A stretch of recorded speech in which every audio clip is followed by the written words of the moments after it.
Assalamualaikum warahmatullahi wabarakatuh. Perkenalkan, kami dari kelompok 4 mata kuliah Rekayasa Perangkat Lunak. Pada video ini, kami akan mempresentasikan hasil dari analisis kami terhadap aplikasi perpustakaan dengan nama aplikasi yaitu Perpustakaan App. Pertama-tama, di sini saya akan mengenalkan anggota-anggota dari kelompok 4. Yang pertama, saya sendiri, Fahrul Ardian Nugroho, di sini sebagai ketua dengan NIM S1S1-19023. Yang kedua ada Agatha Mega Putri dengan NIM S1S1-19041. Yang ketiga ada Diah Ayu Ningtyas dengan NIM S1S1-19051. Selanjutnya ada Fadli Brilian Daksa dengan NIM S1S1-19053. Dan yang terakhir ada Nurhaliza Madukubah dengan NIM S1S1-19035.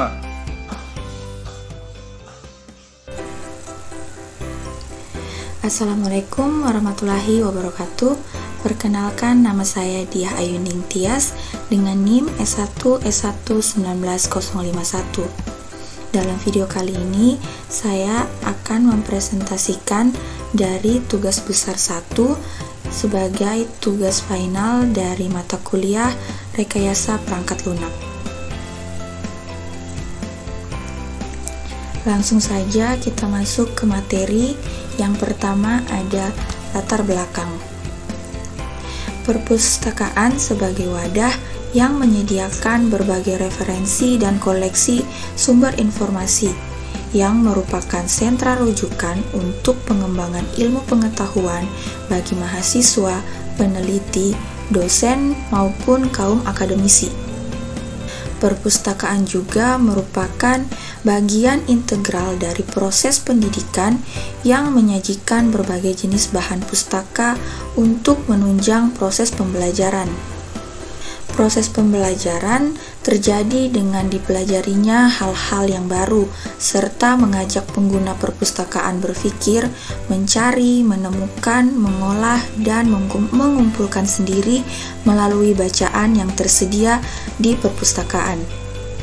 Secara eksplisit, dalam Undang-Undang Nomor 43 Tahun 2007 disebutkan bahwa perpustakaan merupakan institusi pengelola koleksi karya tulis, karya cetak, dan atau karya rekam secara profesional dengan sistem yang baku guna memenuhi kebutuhan pendidikan, penelitian, pelestarian, informasi, dan reaksi para pemustaka untuk memberikan layanan kepada pemustaka untuk meningkatkan kegemaran membaca serta memperluas wawasan dan pengetahuan untuk mencerdaskan kehidupan bangsa.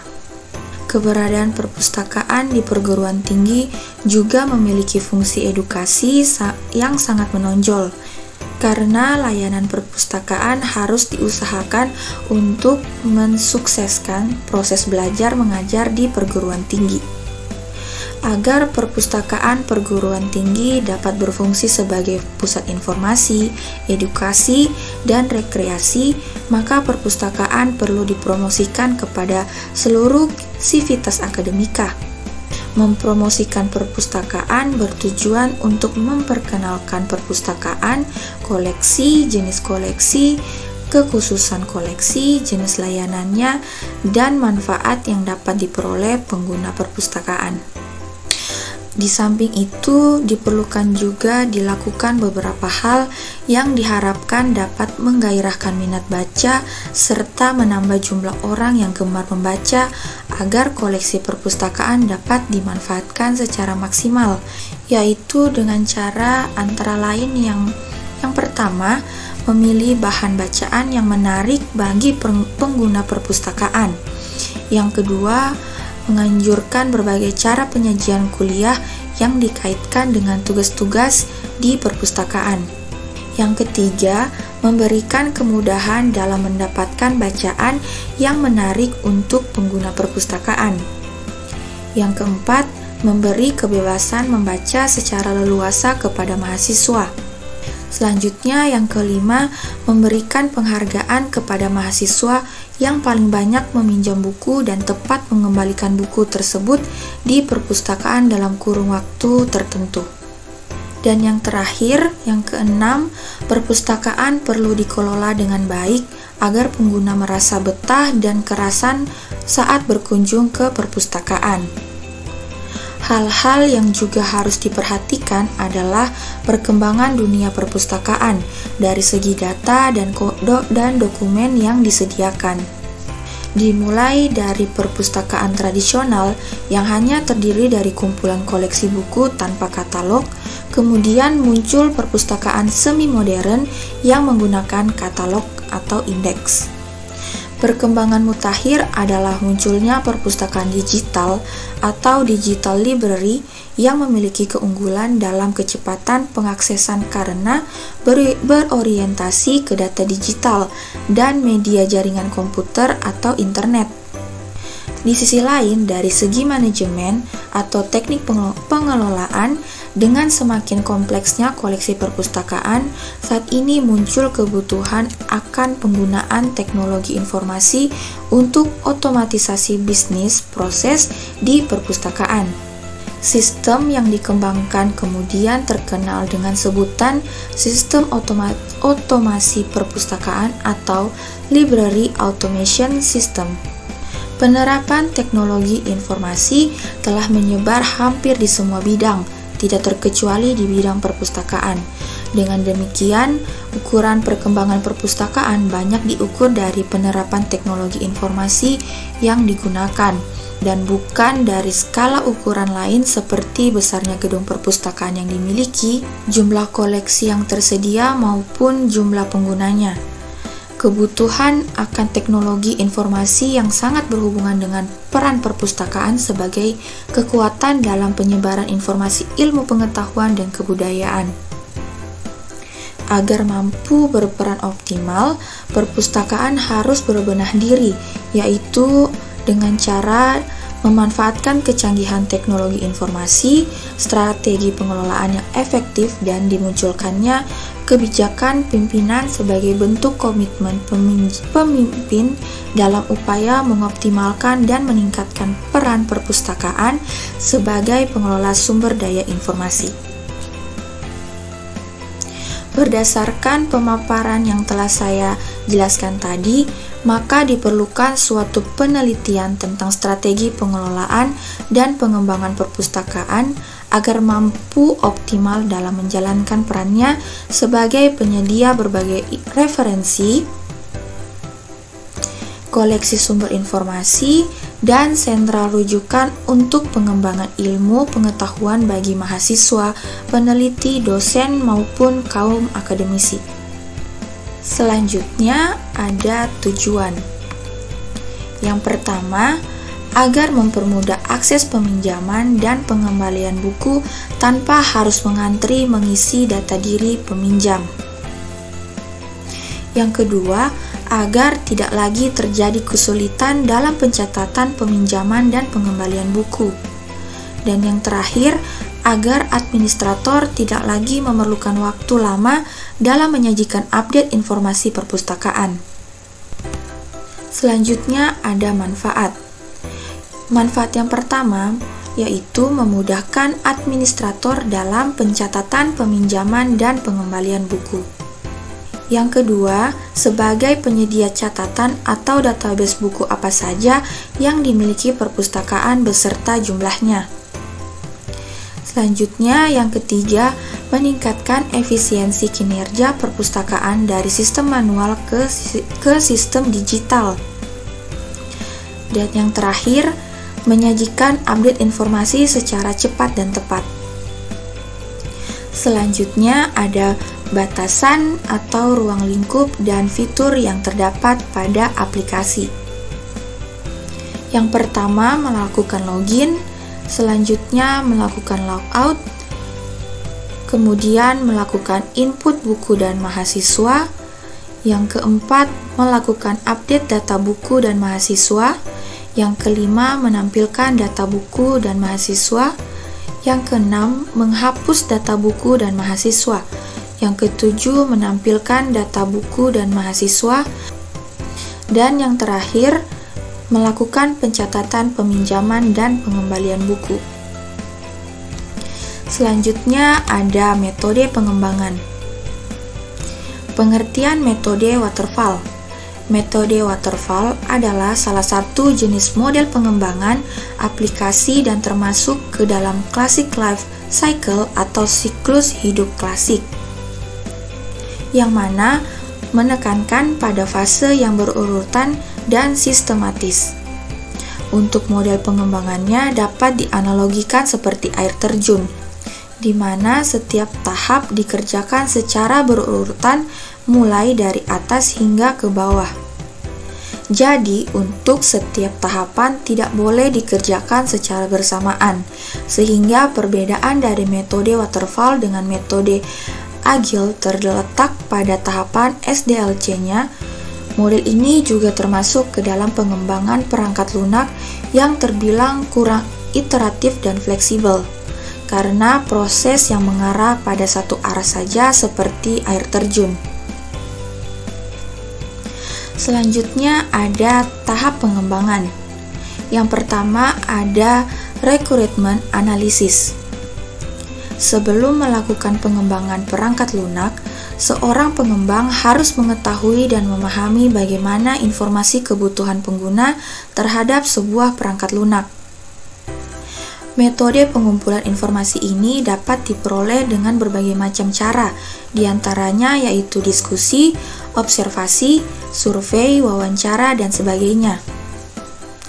Dalam aplikasi ini, pengembang mewawancarai petugas perpustakaan mengenai apa saja yang petugas tersebut lakukan dalam manajemen perpustakaan dan proses apa saja yang dilakukan dalam setiap aktivitas manajemen perpustakaan. Setelah itu, pengembang melakukan observasi untuk mengetahui data-data apa saja yang diperlukan untuk menjadi atribut yang mendukung proses-proses yang ada pada aplikasi. Informasi yang diperoleh tadi kemudian diolah dan dianalisa sehingga didapatkan data atau informasi yang lengkap mengenai spesifikasi kebutuhan pengguna akan perangkat lunak yang akan dikembangkan. Selanjutnya yang kedua ada desain sistem. Tahap desain pada pengembangan aplikasi perpustakaan berfokus pada atribut-atribut yang ada di perangkat lunak. Proses ini menerjemahkan kebutuhan ke dalam sebuah model perangkat lunak dan berdasarkan analisis sistem sebelumnya menghasilkan rancangan yang berupa data flow diagram atau DFD. Lalu tahap selanjutnya adalah membuat activity diagram yang menghubungkan aktor dengan aplikasi. Perancangan desain dilakukan dengan tujuan membantu memberikan gambaran lengkap mengenai apa saja yang harus dikerjakan. Tahap ini juga akan membantu pengembang untuk menyiapkan kebutuhan hardware dalam pembuatan arsitektur sistem perangkat lunak yang akan dibuat secara keseluruhan. Yang ketiga ada development. Tahapan development merupakan tahapan pembuatan kode program yang disesuaikan dengan hasil analisis kebutuhan dan desain yang telah dilakukan pada tahapan sebelumnya, sehingga input dan output yang dihasilkan dalam pengembangan aplikasi perpustakaan app yang berbasis desktop dapat diimplementasikan menggunakan pemrograman Java dan MySQL. Yang keempat, testing. Pengujian dilakukan dengan metode pengujian black box, yaitu pengujian aspek fundamental sistem tanpa memperhatikan struktur logika internal perangkat lunak. Pengujian ini difokuskan pada penggunaan menu halaman atau fitur-fitur pada aplikasi untuk mengetahui apakah perangkat lunak tersebut telah berfungsi dengan benar. Yang terakhir ada maintenance. Waterfall yaitu operasionalisasi yang dirancang agar dapat dilakukan oleh administrator perpustakaan.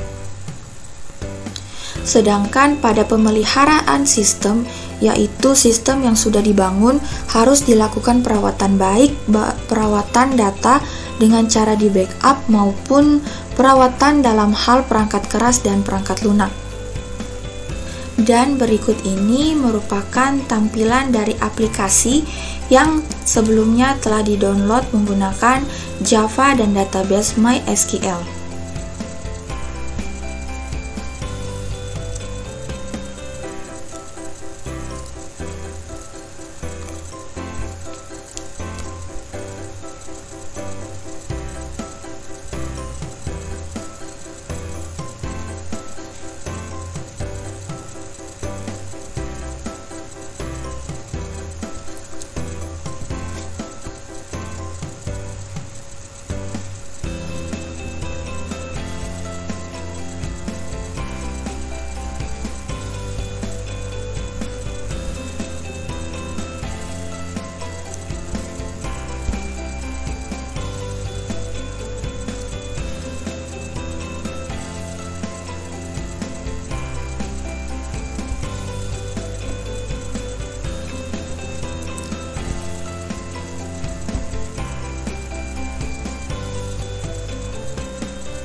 Mungkin itu saja yang bisa saya jelaskan. Lebih dan kurangnya mohon dimaafkan. Materi selanjutnya akan saya serahkan kepada teman saya. Baik, perkenalkan, nama saya Agatha Mega Putri dengan NIM S1S11901. Di sini saya akan menjelaskan materi selanjutnya, yaitu tugas besar yang kedua.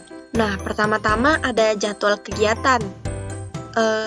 Jadwal kegiatan kami ini kami buat dalam bentuk Gantt chart. Gantt chart merupakan salah satu tools yang penting untuk digunakan dalam membangun jadwal pelaksanaan proyek. Nah, di sini kami sudah membuat jadwal kegiatan dalam pengembangan atau pembangunan proyek kami. Nah, yang kami masukkan itu ada analisa requirement, design, development, testing, dan juga maintenance. Kemudian untuk menjabarkan aplikasi kami, dalam aplikasi kami ini pertama-tama itu ada fitur login. Nah, aplikasi kami ini akan secara otomatis menggerakkan pengguna untuk melakukan login terlebih dahulu. Di sini kami menyiapkan 3 akun yang bisa digunakan. Yang pertama, username-nya ada Nilam, passwordnya Nilam, Arija, passwordnya Arija, Riyama, dan passwordnya Riyama. Nah, di sini yang kami gunakan adalah Nilam. Nah, kemudian pada halaman utama terdapat di sini ada Halo Nilam atau user yang telah kita masukkan tadi. Nah, kemudian ada data mahasiswa, lalu ada peminjaman buku, data buku, dan juga pengembalian buku, serta ada fitur logout. Nah, pertama-tama untuk data mahasiswa, di data mahasiswa dapat menu yang dilengkapi dengan penambahan atau update, penambahan data, dan juga form update data atau ubah data mahasiswa. Dan juga di sini terdapat apabila kita klik kanan dapat menghapus data mahasiswa. Selain itu, pengguna dapat melakukan pencarian data mahasiswa menggunakan NPM siswa. Lalu pada data buku, menu ini dilengkapi dengan penambahan atau input data buku, dan ubah data buku atau update data buku, dan juga dapat menghapus data buku, sama seperti yang data mahasiswa tadi. Kita tinggal klik kanan lalu ada pilihan untuk menghapus data buku. Selain itu, pengguna juga dapat melakukan pencarian data buku menggunakan ID buku. Contohnya, apabila kita ingin mencari B0001, kita tinggal masukkan di ID buku sehingga dapat secara otomatis memunculkannya. Lalu kemudian ada peminjaman buku. Nah, menu ini dilengkapi dengan penambahan dan hapus data peminjaman buku. Selain itu, pengguna dapat melakukan pencarian data peminjaman menggunakan ID pinjaman. Misalkan di sini kita ingin mencari P0002. Lalu input pada peminjaman buku harus sesuai dengan data mahasiswa yang terdaftar dalam database. Apabila tidak terdaftar, maka peminjaman buku tidak dapat terproses. Input peminjamannya tergantung pada NPM, yang secara otomatis akan melakukan pengisian pada kolom nama mahasiswa. Input buku yang dipinjam bergantung pada ID buku yang terdaftar dalam database, yang secara otomatis akan melakukan pengisian pada judul buku yang dipinjam. Lalu ada pengembalian buku. Nah, menu ini dilengkapi dengan pemrosesan data pengembalian buku yang berdasarkan data peminjaman yang dapat menghitung denda apabila peminjam melewati tanggal pengembalian yang ditetapkan. Button proses digunakan untuk menghapus data peminjam yang mengembalikan atau membayar denda. Lalu kemudian ada fitur logout. Nah, kita tinggal mengklik fitur logout, lalu kemudian akan muncul pertanyaan seperti ini. Lalu jika kita klik yes, maka kita akan keluar, dan no, maka kita masih akan tetap pada aplikasi. Nah, kemudian ada diagram konteks. Nah, pada diagram konteks aplikasi kami ini hanya terdapat satu entitas. Kemudian entitas tersebut dapat memasukkan atau menginput data buku, data mahasiswa, data pinjam, dan tanggal kembali. Sehingga data tersebut akan diproses pada aplikasi, lalu kemudian aplikasi akan dapat menampilkan data buku, data mahasiswa, data pinjam, tanggal kembali, denda, dan status yang telah dimasukkan oleh petugas tadi. Kemudian ada data flow diagram yang level 1 atau DFD level 1. Nah, di sini ada entitasnya hanya ada admin, atau admin ini bisa dikatakan sebagai petugas. Nah, pertama-tama petugas menginput data login untuk mengakses aplikasinya. Lalu aplikasinya akan memvalidasi. Nah, itu kemudian fitur loginnya ini nanti akan mengoutput atau memberikan data admin. Lalu aplikasi akan memverifikasi login. Nah, kemudian setelah login, admin akan dapat menginput ID buku, judul buku, penerbit, kategori, deskripsi, stok pada kelola data buku. Kemudian pada aplikasi pengelolaan data aplikasi yang mengelola data buku ini akan menginput ID buku, judul buku, penerbit, kategori, deskripsi, dan stok pada data buku yang sudah saya jelaskan tadi. Kemudian data buku itu akan menampilkan atau mengoutput data buku. Nah, setelah itu akan memperlihatkan kepada admin info stok buku. Kemudian admin akan menginput NPM, nama mahasiswa, fakultas, dan prodi pada kelola data mahasiswa. Nah, kemudian di sini juga memasukkan atau menginput NPM, nama mahasiswa, fakultas, dan prodi pada data mahasiswa. Nah, kemudian admin atau petugas dapat menginput NPM, ID buku, jumlah buku, tanggal pinjam, tanggal harus kembalikan. Dikelola data pinjam. Nah, kelola data pinjam itu dapat mengelola ID pinjam, ID buku, jumlah buku, tanggal pinjam, tanggal harus kembali, dan status peminjam, dan kemudian masuk ke dalam peminjaman. Nah, kelola data buku itu dapat menginput pada kelola data pinjam ini dapat menginput ID buku pada kelola data atau pada data buku. Nah, kemudian admin dapat menginput NPM dan juga tanggal kembali pada kelola data kembali yang ada di data peminjaman atau status peminjaman. Nah, di sini kelola data kembali dapat menginput denda status pada data peminjaman.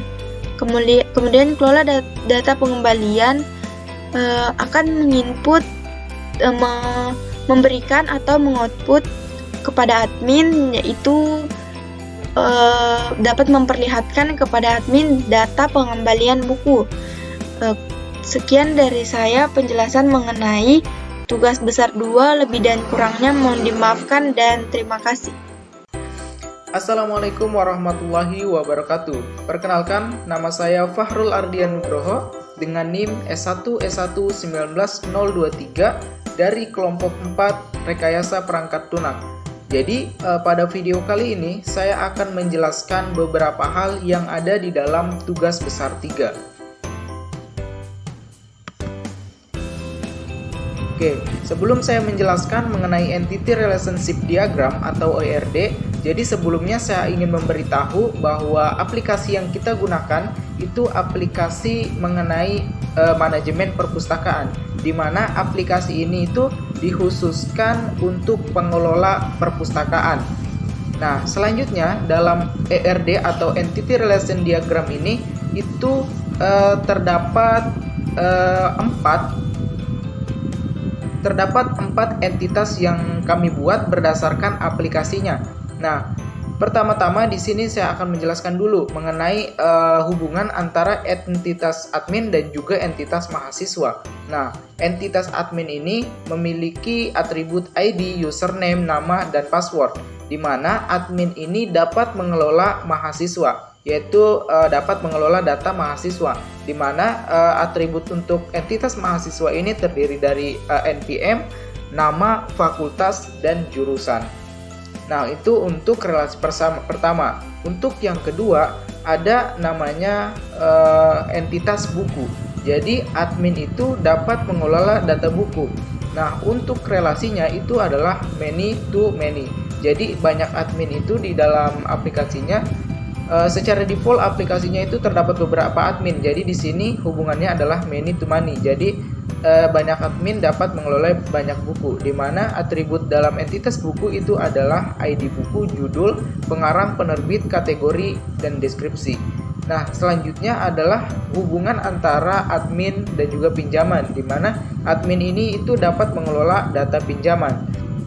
Nah, dalam peminjaman ini adalah proses transaksi di mana dia memiliki atribut ID pinjam, NPM, nama, ID buku, judul, jumlah, tanggal pinjam, tanggal balik, dan status dan denda. Nah, kemudian pada proses peminjaman dalam entitas peminjaman ini itu pasti memerlukan ada relasi dengan entitas buku. Jadi di sini peminjaman melakukan transaksi pinjam dengan entitas buku. Nah, untuk relasinya itu adalah one to many. Jadi dalam satu pinjaman itu dapat terdiri dari beberapa buku. Nah, selanjutnya ada struktur tabel. Jadi dalam database aplikasi yang kami download ini terdiri dari 4 tabel, di mana tabel pertama ada buku, kedua pinjaman, ketiga login, dan keempat mahasiswa. Nah, untuk tabel buku sendiri itu primary key-nya adalah ID buku tipe varchar dengan panjang 30. Kemudian atribut lainnya seperti judul tipe varchar panjang 100, pengarang tipe varchar panjang 30, penerbit tipe varchar panjang 30, kategori tipe varchar panjang 30, deskripsi tipe teks, stok tipe integer dengan panjang 30. Nah, selanjutnya ada login. Nah, di sini login ada primary key-nya ID integer panjang 10, username varchar panjang 20, nama varchar panjang 50, password varchar panjang 255, salt varchar panjang 255. Begitupun dengan mahasiswa, ada nama, fakultas, jurusan, kemudian ada pinjaman dengan primary key-nya adalah ID pinjam. Nah, di sini ada namanya foreign key. Jadi dalam tabel peminjaman ini itu memiliki relasi dengan tabel buku dan tabel mahasiswa, karena dalam pinjaman ini ada beberapa atribut yang berasal dari tabel lain. Nah, untuk relasinya sendiri antara mahasiswa dan peminjaman, jadi dalam satu mahasiswa itu dapat melakukan 0 atau banyak peminjaman. Kemudian dalam satu peminjaman itu terdiri dari minimal 1 buku atau lebih. Oke, selanjutnya saya akan menjelaskan mengenai desain aplikasinya. Nah, yang pertama itu saat kita membuka aplikasi ada namanya splash screen, di mana terdapat logo, kemudian ada progress bar dan nama aplikasinya. Kemudian pada halaman selanjutnya ada login administrator. Jadi aplikasi ini memang dikhususkan untuk administrator perpustakaan. Ada username dan password, ada reset untuk menghilangkan form, untuk menghapus karakter yang ada di form, kemudian ada login untuk masuk dan batal untuk keluar. Nah, dalam halaman utama di sini ada 5 menu, di mana yang pertama ada data mahasiswa, kemudian pengembalian buku, peminjaman buku, data buku, dan ada logout. Nah, pertama di sini saya akan lihatkan dulu desain mengenai data mahasiswanya. Nah, dalam data mahasiswa di sini ada table yang terdiri dari nama, name, fakultas, jurusan, kemudian ada fungsi untuk tambah, ubah, cari name, dan juga cari name. Nah, untuk form input data atau tambah data mahasiswa di sini ada beberapa form, ada beberapa input teks. Yang pertama adalah NPM, nama, fakultas, kemudian ada pemilihan prodi dan submitnya. Dalam form ubah data mahasiswa hampir sama dengan tambah data mahasiswa, tapi yang membedakan di sini data akan langsung tampil pada masing-masing inputannya, form inputan. Nah, selanjutnya ada data inventaris buku. Nah, di sini admin dapat mengelola data-data buku yang ada. Ada ID buku, judul, pengarang, penerbit, kategori, deskripsi, dan lain-lain. Di sini juga ada fungsi tambah, ubah, dan cari buku. Nah, untuk input data buku di sini ada beberapa hal yang perlu diisi. Ada judul, pengarang, penerbit, kemudian kategorinya apa, deskripsi, stoknya berapa, dan submit. Nah, untuk ubah buku hampir sama dengan tambah buku. Yang membedakan di sini hanya pada ubah buku itu data itu langsung tampil pada setiap formnya. Nah, selanjutnya ada peminjaman buku. Nah, untuk halaman peminjaman buku ini terdiri dari tabel di mana masing-masing ada memiliki nama kolomnya, ada ID pinjam, NPM, nama, dan lain-lainnya. Nah, di sini fungsinya ada input, bisa input data peminjaman, bisa cari ID pinjam atau ID si peminjam. Kemudian untuk input data peminjaman di sini admin dapat masukkan NPM, nama, ID buku, judul, jumlah, tanggal pinjam, dan tanggal kembali. Nah, kemudian bisa disubmit atau di reset. Nah, ini adalah halaman tampilan pada saat admin ingin menghapus peminjaman. Selanjutnya ada pengembalian buku, hampir sama dengan peminjaman. Di sini ada search, kemudian ada ID peminjaman, tanggal balik, kemudian di situ ada tanggal untuk tanggal sekarang. Nah, selanjutnya setelah dihitung, di situ dia akan menghitung apakah tanggal sekarang itu itu sebelum tanggal baliknya. Kalau tanggal sekarang itu lebih besar dari tanggal balik, maka akan dihitung dendanya. Kemudian di sini ada tombol proses untuk menyelesaikan bahwa peminjaman buku itu telah dikembalikan. Kemudian di sini untuk berhasil mengembalikan buku. Nah, ini adalah halaman apabila ketika user menekan tombol logout. Itu saja yang bisa saya sampaikan. Terima kasih. Assalamualaikum warahmatullahi wabarakatuh. Baik, Assalamualaikum warahmatullahi wabarakatuh. Perkenalkan, nama saya Fadli Brilian Daksa dengan NIM E1 E119-053. Adapun saya akan menjelaskan mengenai tugas besar 4 dari mata kuliah Rekayasa Perangkat Lunak. Adapun untuk aplikasi yang kami akan gunakan yakni aplikasi perpustakaan. Jadi langsung saja. Untuk yang pertama adalah use case diagram. Seperti yang kita ketahui bahwa use case diagram biasa memaparkan proses kegiatan dan proses bisnis yang akan dilakukan oleh pengguna atau aktor. Jadi pada diagram use case ini, setiap proses digambarkan ke dalam sebuah use case dengan berbentuk oval dengan relasi yang ada di dalamnya. Oke, untuk simbol yang akan kami gunakan, yang pertama ada simbol aktor, di mana merupakan peran orang atau sistem yang lain atau alat ketika berhubungan dengan use case. Selanjutnya ada use case sendiri, merupakan suatu abstraksi dari penghubung antara aktor dengan use case.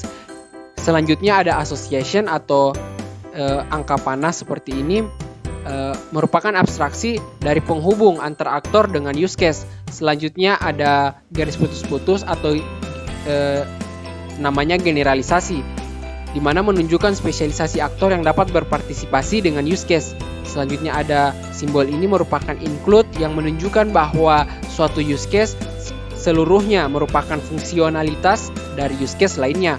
Selanjutnya untuk simbol ini untuk nama extend menunjukkan bahwa suatu use case merupakan tambahan fungsional dari use case lainnya jika suatu kondisi terpenuhi.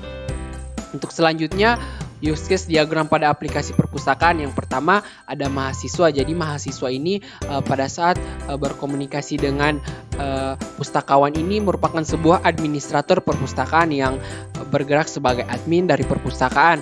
Jadi dia bisa mengelola data buku dan sehingga harus include ke login, dan bisa mengelola data mahasiswa maka include ke login juga, dan bisa mencatat peminjaman dan pengembalian buku dan include ke login. Jadi untuk logout dia memiliki extend ke login juga. Oke. Baik. Selanjutnya adalah state diagram. Jadi state diagram ini dia biasanya menggambarkan seluruh kondisi yang ada sebagai sebuah objek ataupun event, di mana kotak yang menggambarkan suatu objek serta tanda panah sebagai tanda petunjuk perpindahan ke state lainnya. Dan untuk komponen yang akan kita gunakan yakni yang pertama, simbol ini merupakan namanya yaitu state. Jadi dia ini digambarkan berbentuk segi 4 dengan sudut yang membulat dan memiliki nama sesuai dengan kondisi saat itu. Selanjutnya ada titik awal dengan simbol seperti ini. Dia digunakan untuk menggambarkan awal dari kejadian dalam suatu diagram flowchart. Selanjutnya ada simbol ini merupakan titik akhir atau end, di mana digunakan untuk menjelaskan atau menggambarkan akhir atau end dari kejadian dalam suatu diagram state chart. Selanjutnya ada simbol guard, jadi dia merupakan syarat transisi yang bersangkutan. Selanjutnya ada simbol ini merupakan point, jadi dia ini digunakan untuk menggambarkan atau menjelaskan apakah akan masuk entity point ke dalam status atau keluar ke exit point. Selanjutnya ada event, di mana dia digunakan untuk menjelaskan kondisi yang menyebabkan sesuatu pada status. Untuk state diagram pada aplikasi perpustakaan sendiri yakni seperti ini.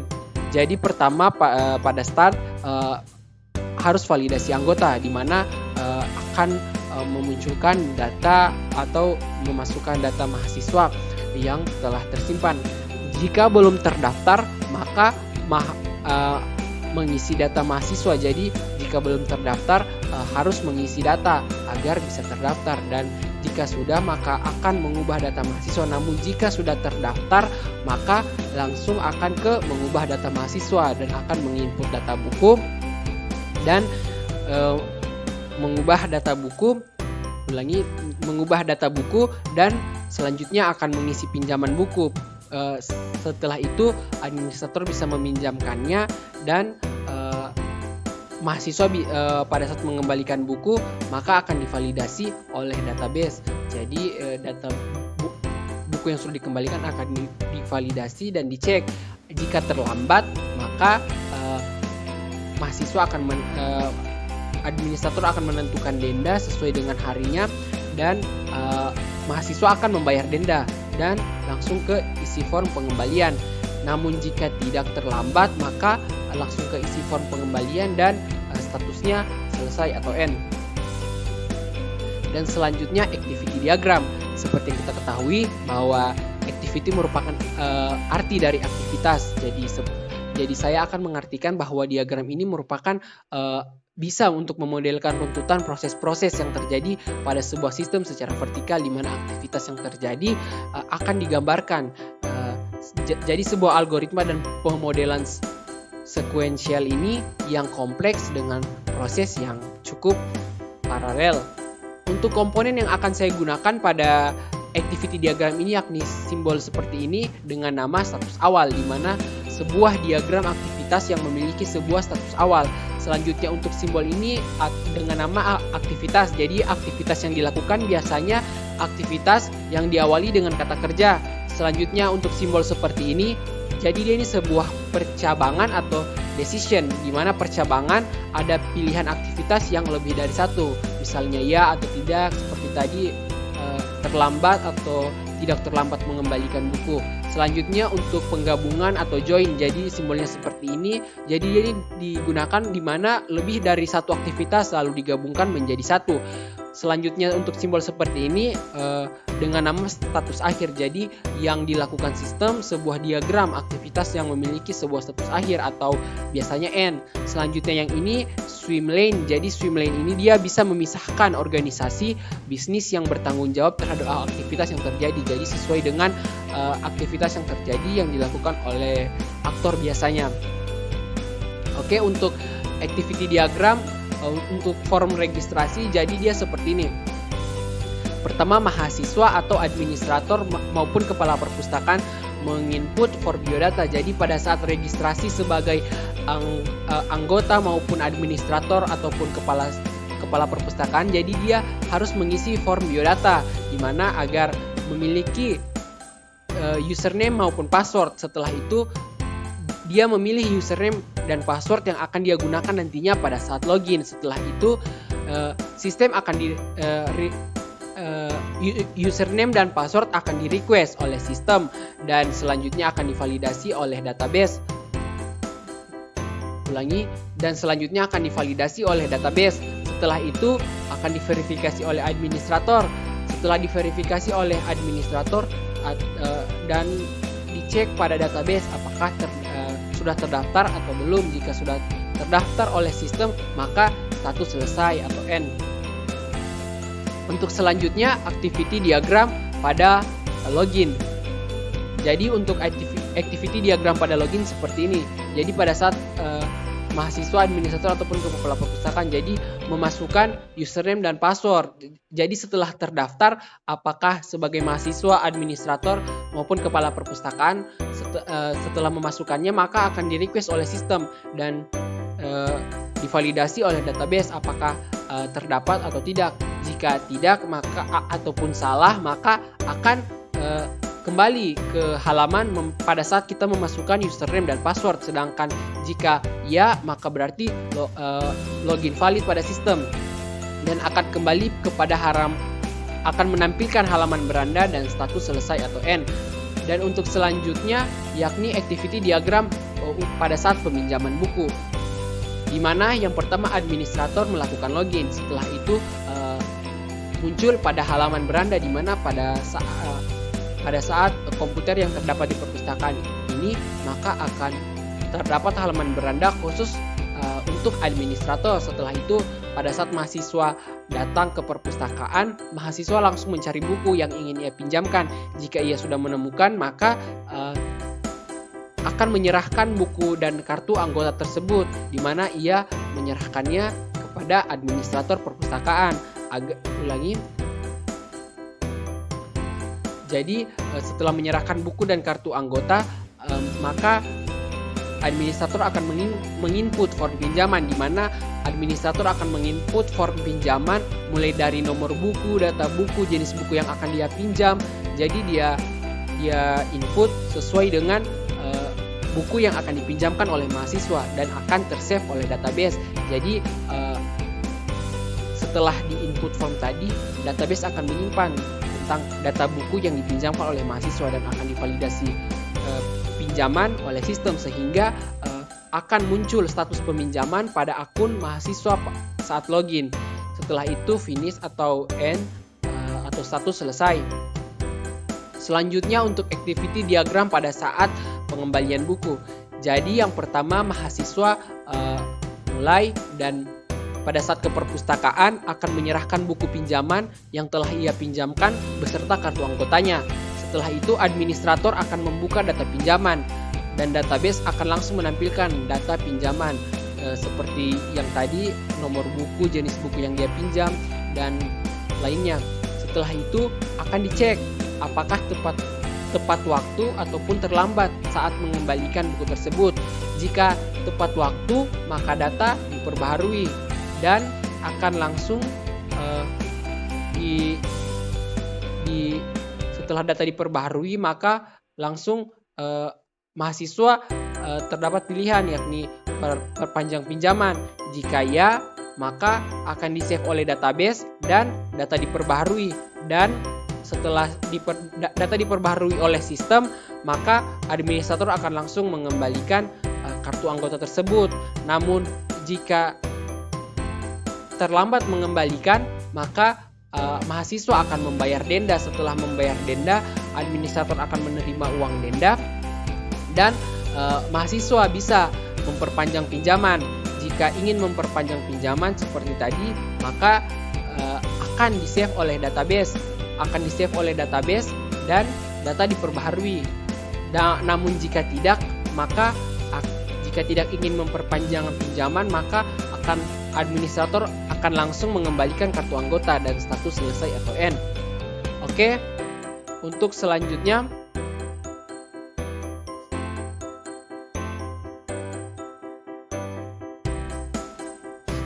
activity diagram pada saat menambahkan data buku. Jadi digunakan pada saat jika ada data buku baru yang masuk di perpustakaan tersebut yang di mana aktornya adalah administrator. Jadi di mana administrator pada saat melakukan start dan login, maka administrator akan memeriksa dan melihat data buku. Setelah itu sistem akan menampilkan data form buku yang terdapat di perpustakaan tersebut. Setelah itu administrator dapat memanipulasi data buku.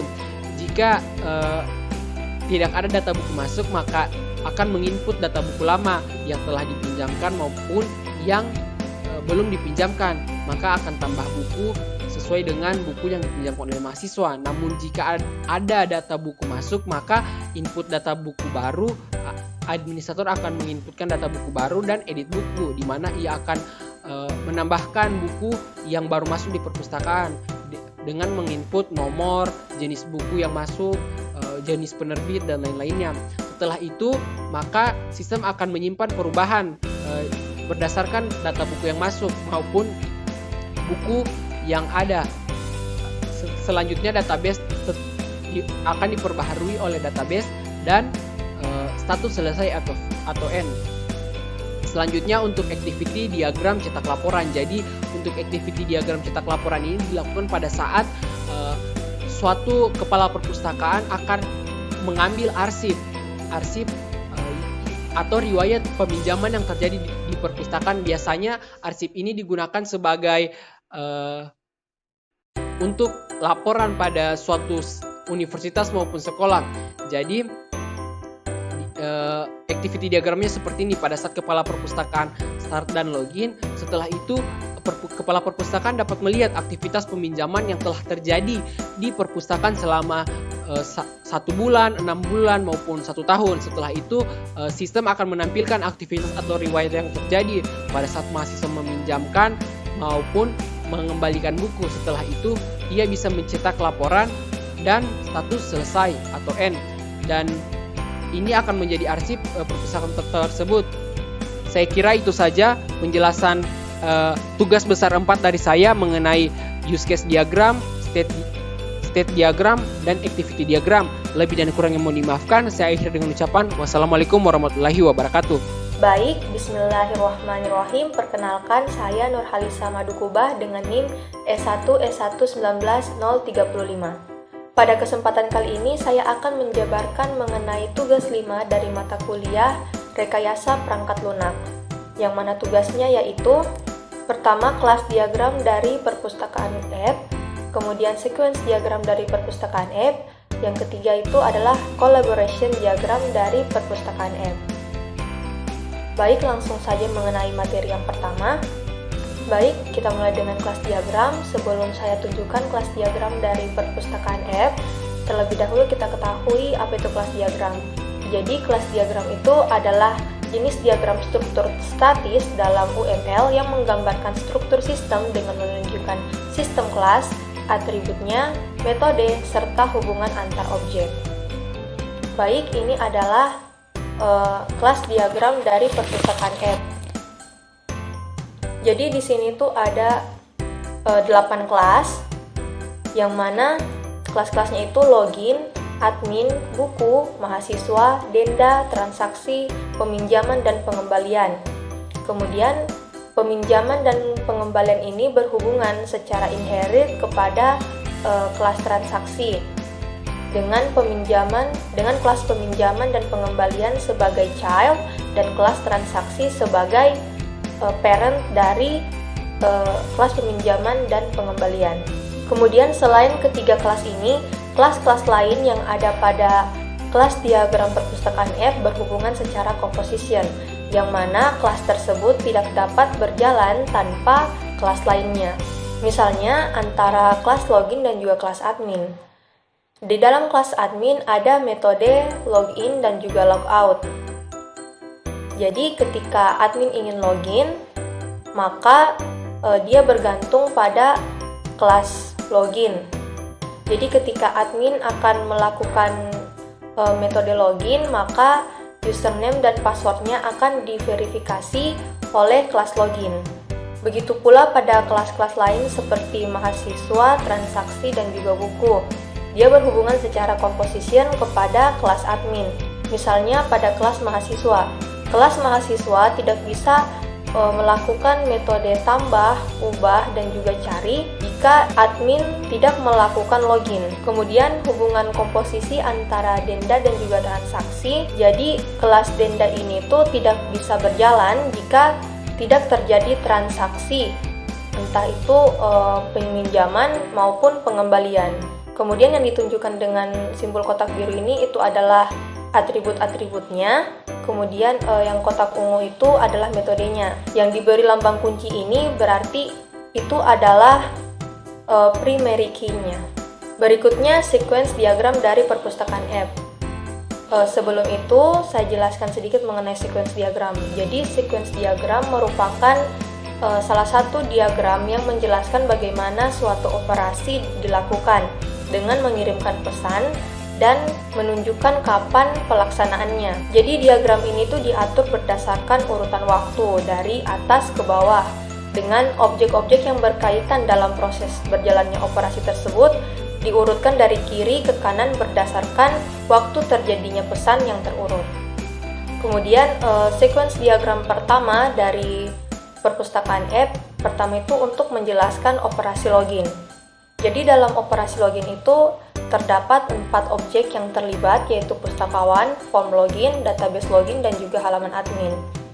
Jadi ketika pustakawan akan melakukan login, dia menginputkan username, password, lalu mengklik tombol login. Kemudian form login akan memverifikasi username dan passwordnya di database login. Kemudian database login memvalidasi username dan password yang diinsertkan di dirinya sendiri, dan jika benar maka database login akan mengirim pesan login kepada halaman admin. Setelah itu halaman admin akan menunjukkan halaman admin kepada pustakawan. Operasi yang berikutnya itu operasi dalam mengelola data mahasiswa. Jadi dalam operasi ini tuh objek yang terlibat ada 3, yaitu pustakawan, form mahasiswa, dan juga database mahasiswa. Operasi ini dimulai dengan pustakawan yang mengirimkan pesan klik menu mahasiswa kepada form mahasiswa. Kemudian form mahasiswa memanggil data dari database mahasiswa. Setelah itu database mahasiswa akan menampilkan data kepada pustakawan. Kemudian jika pustakawan ingin menambahkan data mahasiswa, maka ia akan mengirimkan pesan klik tombol tambah mahasiswa kepada form mahasiswa.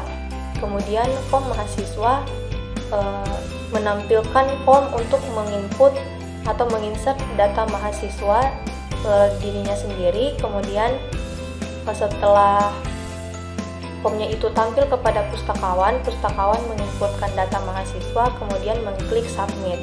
Setelah pustakawan menginputkan data mahasiswa di form mahasiswa, maka form mahasiswa akan mengirimkan pesan simpan kepada database mahasiswa. Setelah itu database mahasiswa akan melakukan update terhadap dirinya sendiri karena ada pertambahan data, dan jika berhasil database mahasiswa akan mengirimkan pesan berhasil kepada pustakawan. Kemudian jika pustakawan ingin mengubah data mahasiswa, maka dia mengklik tombol ubah.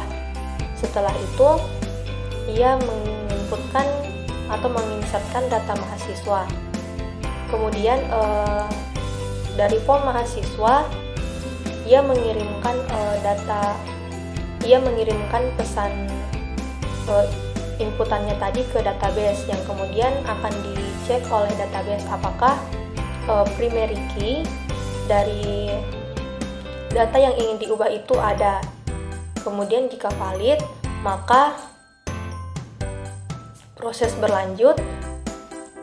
Kemudian jika pustakawan mengklik tombol ubah, maka datanya itu akan disimpan oleh database. Kemudian database melakukan update terhadap dirinya sendiri karena ada data mahasiswa yang diubah, dan jika berhasil maka database akan menampilkan pesan berhasil kepada pustakawan.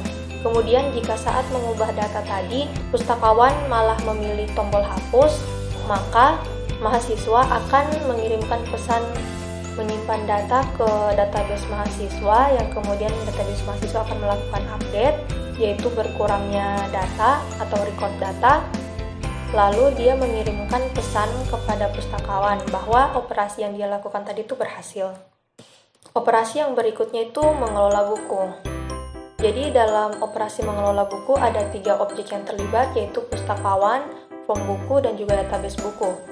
Untuk alur aktivitas pesannya kurang lebih sama dengan operasi mengelola data mahasiswa, namun perbedaannya itu di sini. Ketika pustakawan ingin menambahkan data buku. Jadi jika di proses mengelola data mahasiswa, di situ kita menambahkan sendiri primary key-nya, namun pada operasi mengelola data buku, di sini primary key-nya itu auto increment atau ditambahkan sendiri oleh sistem.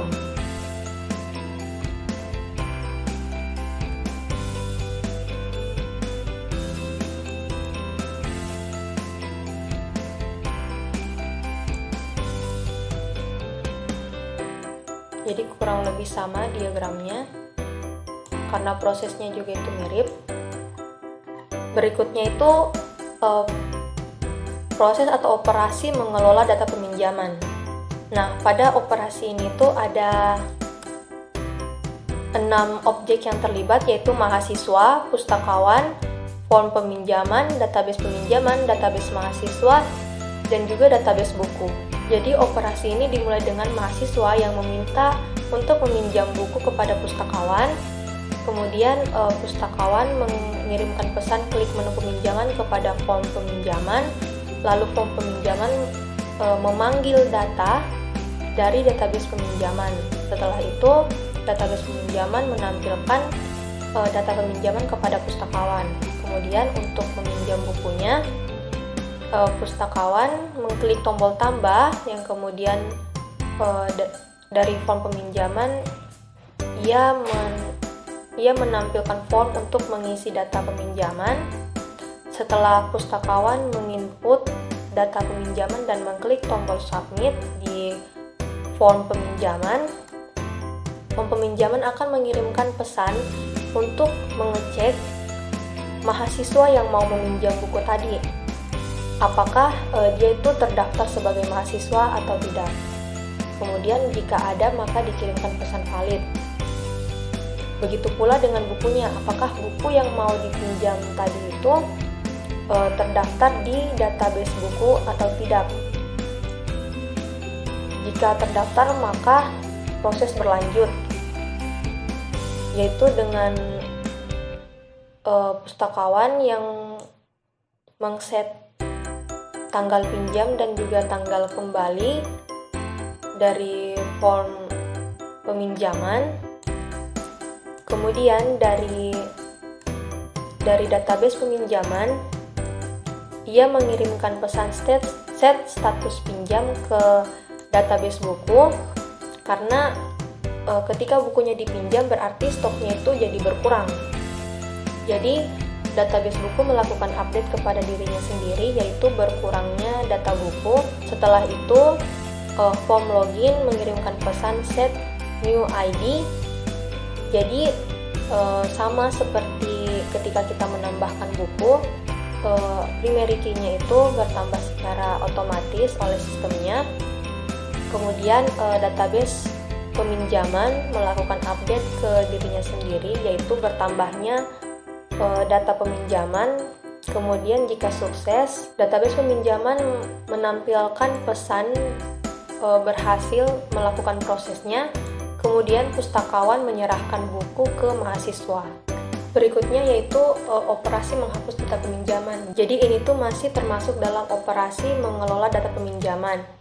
Nah, dalam operasi ini tuh yang terlibat ada 3 objek, yaitu pustakawan, form peminjaman, dan juga database peminjaman. Untuk menghapus data peminjaman dimulai dengan pustakawan yang menginputkan data peminjaman di pencarian yang ada di form peminjaman, lalu form peminjaman memanggil data dari database peminjaman.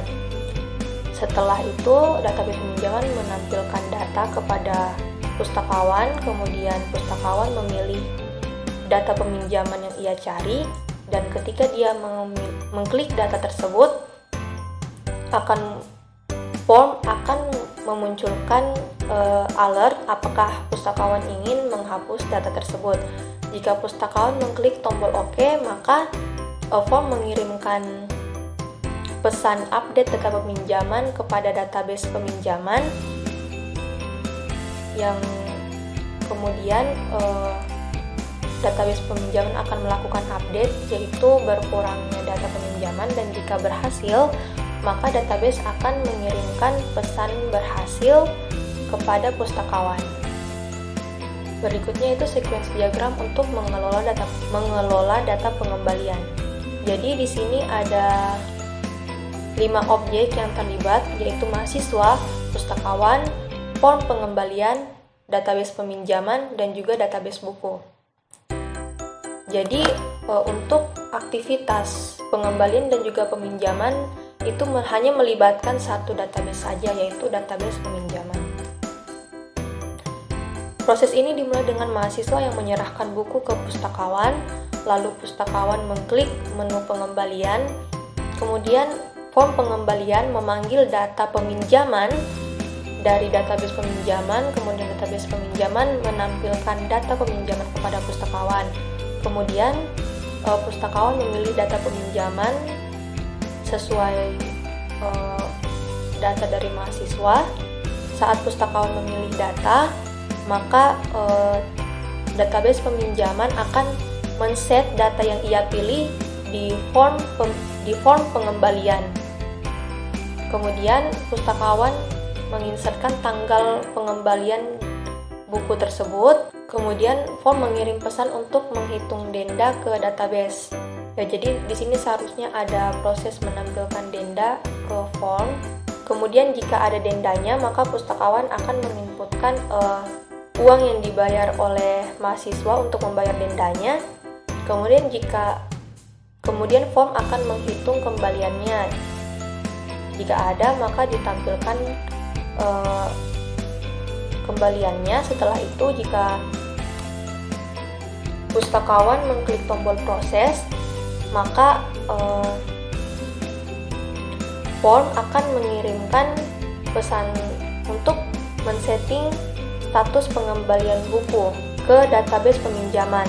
Jadi data peminjaman itu akan diupdate statusnya menjadi telah dikembalikan. Kemudian setelah itu form juga mengirimkan pesan setting status pengembalian buku ke database buku. Lalu database buku akan melakukan update terhadap dirinya sendiri, yaitu menambahkan jumlah stok buku karena bukunya telah dikembalikan. Jika berhasil, maka database akan menampilkan pesan sukses kepada pustakawan. Berikutnya, operasi logout. Jadi dalam operasi ini ada 3 objek yang terlibat, yaitu pustakawan, halaman admin, dan juga controller. Operasi ini dimulai dengan pustakawan yang mengklik tombol logout yang ada di halaman admin. Kemudian halaman admin mengirimkan pesan validasi kepada controller, lalu controller menampilkan alert untuk menanyakan pustakawan apakah dia benar-benar ingin keluar atau tidak. Jika pustakawan mengklik tombol OK, maka form akan mengirimkan pesan validasi ke controller, lalu controller akan menampilkan login form ke pustakawan. Baik, materi terakhir yang akan saya jelaskan yaitu collaboration diagram dari perpustakaan Ed. Sebelum itu saya jelaskan sedikit mengenai collaboration diagram. Jadi collaboration diagram itu merupakan diagram yang menunjukkan informasi yang sama persis dengan sequence diagram, namun dalam bentuk dan juga tujuan yang berbeda. Sebagaimana sequence diagram, collaboration diagram juga digunakan untuk menampilkan aliran skenario tertentu di dalam use case. Namun jika sequence diagram disusun berdasarkan urutan waktu, maka collaboration diagram lebih berkonsentrasi terhadap hubungan antar objek-objek. Baik, langsung saja. Collaboration diagram pertama dari perpustakaan F yaitu untuk proses login.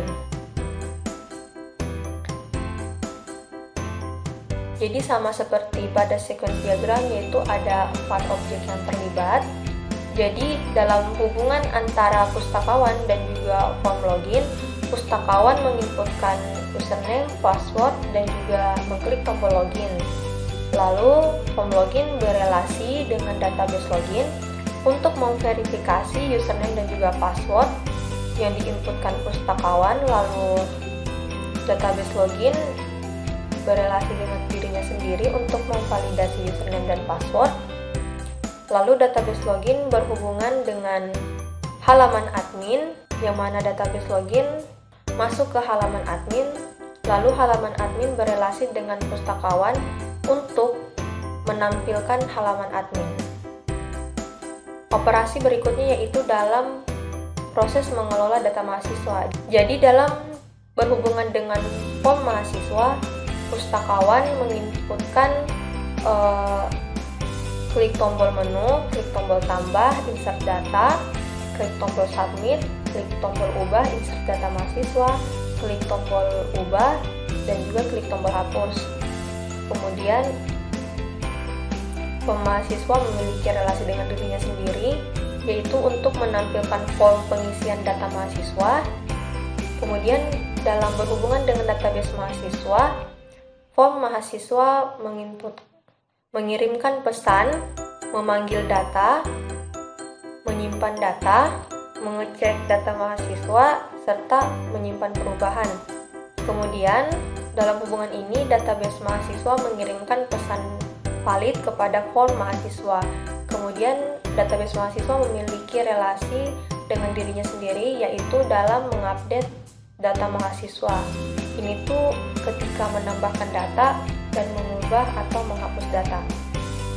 Kemudian dalam berhubungan dengan pustakawan, database mahasiswa mengirimkan pesan untuk menampilkan data mahasiswa, menampilkan pesan berhasil ketika melakukan proses menambah data maupun ketika mengubah atau menghapus data.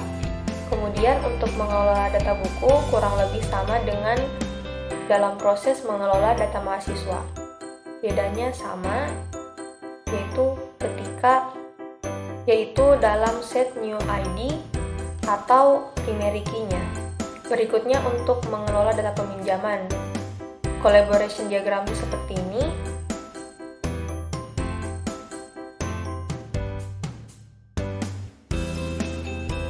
Jadi jika dalam sequence diagram itu prosesnya diurutkan dari atas ke bawah berdasarkan urutan waktu, kemudian pesannya itu dari kiri ke kanan.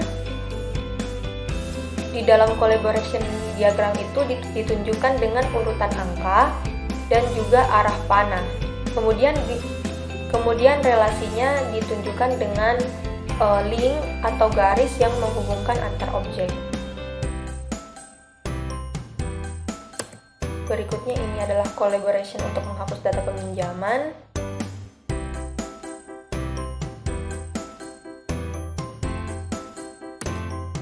Berikutnya ini ada collaboration diagram untuk mengelola data pengembalian.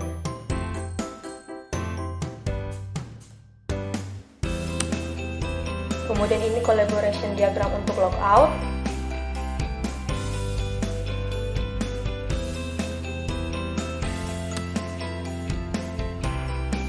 Baik, saya pikir itu saja yang dapat saya jelaskan mengenai kelas diagram, sequence diagram, dan juga collaboration diagram dari perpustakaan F.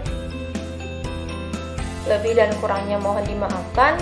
Wassalamualaikum warahmatullahi wabarakatuh.